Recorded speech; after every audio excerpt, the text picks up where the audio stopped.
Bliži nam se sezona sijanja sjemena za rasad biljaka kojima je potrebno duže vremena za klijanje, ali i onih koje će biti rasađene u plastenik. Kroz praksu se sve češće susrećemo sa situacijom da sjeme posijemo, ali ono ili ne nikne nikako ili veoma slabo. I pitamo se gdje smo pogriješili. Ukoliko želimo potaknuti brže klijanje te povećati otpornost biljaka prema bolestima i štetnicima, umjesto hemijskih sredstava, sjeme povrća, začinskog i ljekovitog bilja možemo ojačati čajem od kamilice. On pospješuje klijanje i otpornost sjemena, a time ubrzava i razvoj same biljke. Uz to sprječava i razvoj bakterija i gljivica u sjemenu. Na ovaj način ojačati ćemo sjeme i spriječiti truljenje sjemenki nakon sijanja u zemlju. Pored toga, ovojnica će omekšati i sjeme će lakše da proklija, te samim tim ubrzati ćemo nicanje prvih biljaka. Na makanje sjemenki u čaju od kamilice primijeniti ćemo naročito kod paprika, koje dosta teško klijaju u odnosu na paradajz.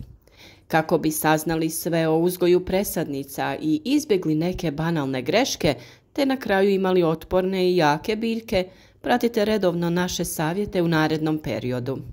Dovoljno je klik na znak zvonca pored znaka subscribe kako bi na vrijeme dobivali obavijest o svakom novom videu. Kako pripremiti ovaj čaj? Priprema čaja od kamilice za ovu namjenu veoma je jednostavna, a blagodati koje pruža sjemenu su višestruke.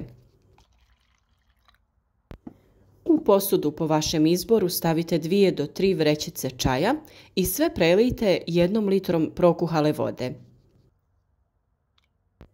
Ukoliko imate dostupan domaći čaj od sušene kamilice, to bi bila još bolja opcija. U tom slučaju na litru vode stavljamo 3 velike kašike suhog čaja. U oba slučaja ostavljamo da stoji neko vrijeme i da se ohladi na nekih 20 stepeni Celzijusa. Svako sjeme stavite u odvojene čašice i prekrijte sa čajem od kamilice. Ukoliko se radi o više vrsti sjemena, bilo bi dobro da označite koje se sjeme gdje nalazi i napišete naziv pojedine sorte sjemena. Potopite izabrano sjeme u kupku te pustite da se kupa, to jest namače, od 6 do 12 sati. Potrebno je i da se par puta taj čaj promiješa drvenim štapićem kako bi se sve sjemenke natopile. Prvo što ćemo utvrditi jeste klijavost našeg sjemena.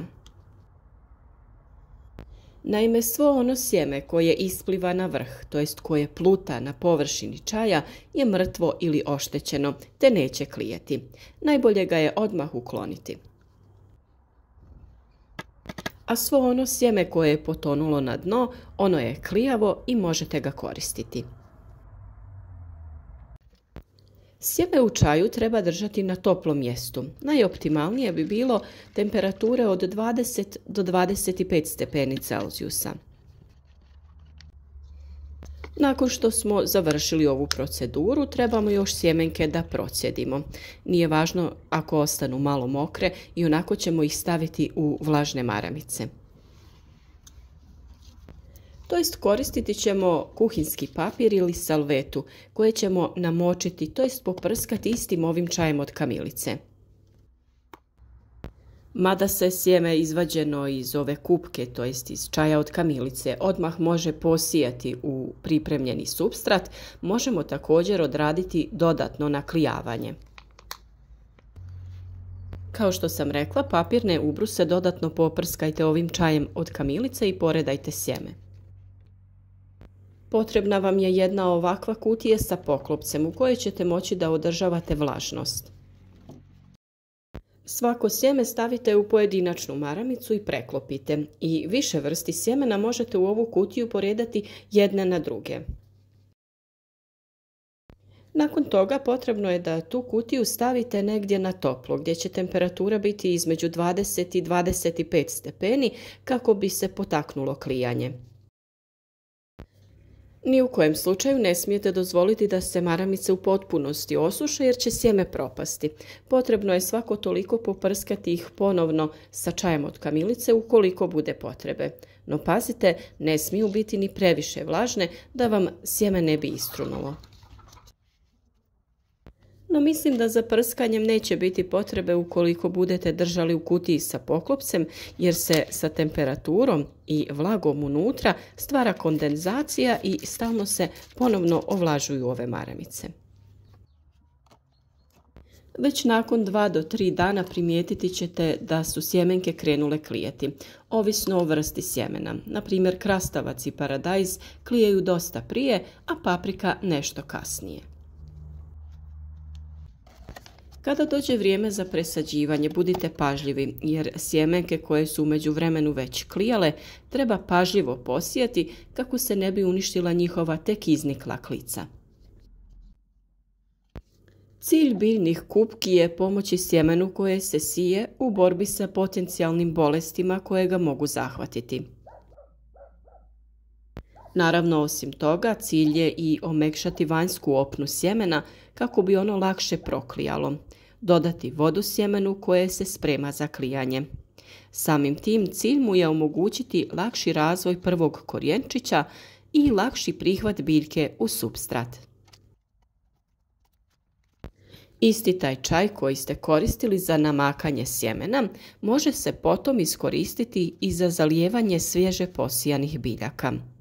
Sve to naravno kako bi se blagotvoran učinak čaja prenio i na supstrat u kojem će se razvijati buduća biljka. Sjeme je postalo mekše, nabubrilo je i većinom i proklijalo, tako da ćemo ga posijati u supstrat koji je specijalno namijenjen za sijanje sjemena. Na tanak sloj zemlje od 2 cm poredati ćemo naše sjeme, malo gušće, ali opet ne previše gusto, te prekriti sa dodatnih ne više od 1 cm supstrata kako bi biljke što lakše i brže niknule. Za zalijevanje, kao što sam rekla, možete koristiti čaj ili toplu vodu, kako bi zagrijali supstrat i kako bi sjeme imalo optimalnu temperaturu za pravilan razvoj i napredak. Najbolje će napredovati ako nastavite da održavate optimalnu temperaturu zraka kao i supstrata. Bitno je također obilno zaliti supstrat da bi biljka u ovom ranom stadiju imala dovoljno vlage, koju ćemo sa razvojem biljaka smanjivati. Naše kontejnere sa sjemenom staviti ćemo u klijalište koje smo pripremili, gdje ćemo održavati optimalne uslove temperature, svjetlosti i vlage, kako bi biljke što bolje napredovale.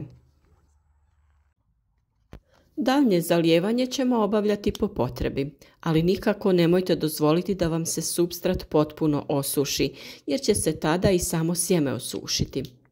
I napominjem da uvijek koristite toplu vodu kako bi održali toplu zemlju i kako biljke ne bi doživjele temperaturni šok od hladne vode. Već nakon nekoliko dana primijetili smo promjene. Lagano su krenule prve biljke da se pojavljuju. Paprika je niknula za 7 dana, dok je paradajz niknuo nešto ranije.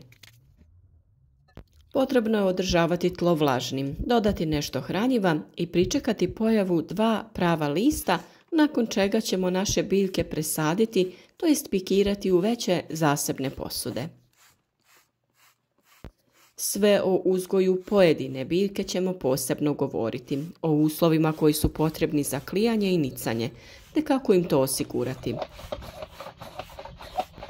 Vrlo je važno da se pridržavamo određenih pravila što se tiče temperature zraka i supstrata, kako bi biljke bile kvalitetne.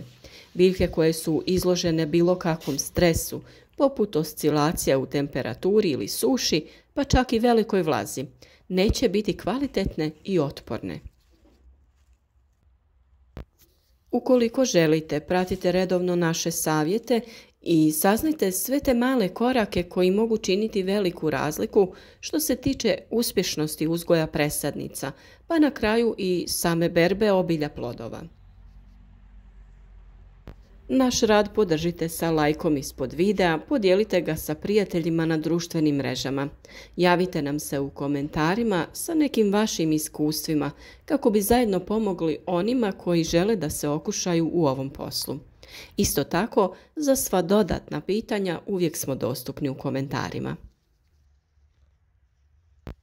Slike vaših biljaka podijelite sa nama na našoj Facebook stranici, te i tamo možete tražiti odgovor na neko pitanje ili nedoumicu, jer i mi imamo bolji uvid u vaš problem ako nam priložite i sliku. U svakom slučaju naš cilj je ugodno druženje sa drugim ljubiteljima biljaka, razmjena iskustava te pomaganje onima koji žele da nauče sve o uzgoju voća i povrća.